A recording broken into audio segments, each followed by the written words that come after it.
You can't write code. You're not an engineer. You're not a designer. You can't put a hammer to a nail. So how come 10 times in a day, I read Steve Jobs as a genius?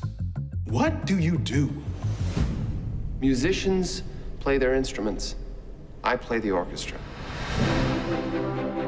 This movie's about the person and his personal dealings with people, what he kept inside of himself, where he might have been coming from. What if, instead of it being in the right hands, it was in everyone's hands?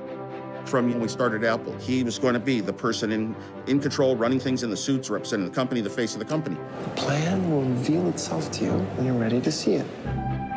Steve was not a technical person. He was building a machine that he wanted for himself, one that was so easy and you could just look at it. You could actually do things without having to learn all the structure and math and computer stuff.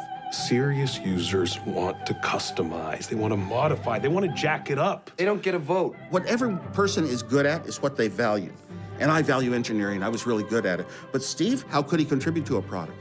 And it was the marketing, the explanation, and also wanting things to be simple. He was the master conductor, and that is good for the world today. See how this reminds you of a friendly face? It's warm, and it's playful, and it needs to say hello. More than anything else, Steve Jobs wanted to be the person known for it all. We're not a pit crew at Daytona. This can't be fixed in seconds. You had 3 weeks. The universe was created in a third of that time. Well, someday you'll have to tell us how you did it. Steve Jobs is known for having some negative personality characteristics. And do you balance the good with the bad, or did the bad lead to the good? The new trash can is wrong. I want to tell you I appreciate all the hours you put into it, but I can't because of how terrible it is.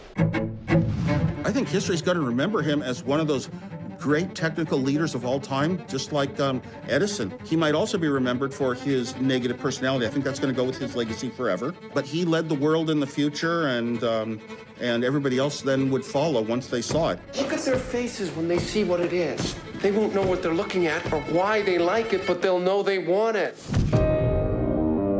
I think about a part of Steve Jobs that almost nobody knows, which was Steve Jobs 0, I call it. It was Steve Jobs before we started Apple.